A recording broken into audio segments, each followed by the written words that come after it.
Я бы не хотела, наверное, тоже в село, там тяжело жить моментами, потому что я сама оттуда.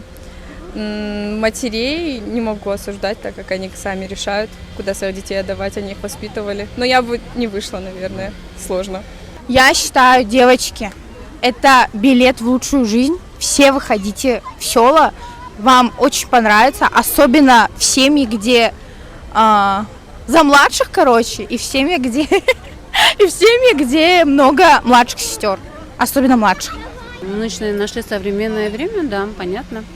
Это связано с материальными ценностями, не моральными, потому что как-то мы в этом мире как-то очень сильно зациклены, чтобы было все много в большом количестве, что все наши девочки, в принципе, я мама 3 девочек, я тоже, наверное, хотела бы, чтобы было все замечательно, хорошо, но самое главное, живя уже определенное время в этой жизни, понимаешь, не материальные, а моральные качества человека превыше всего.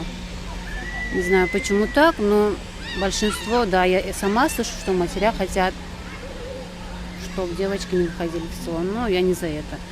Нормальный мужчина и в селе, и в городе, и везде будет нормальным мужчинам, но главное, чтобы моральные качества были у человека.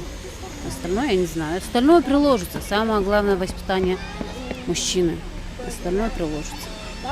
Наоборот, надо отдавать села и аулы, чтобы знали свои ценности.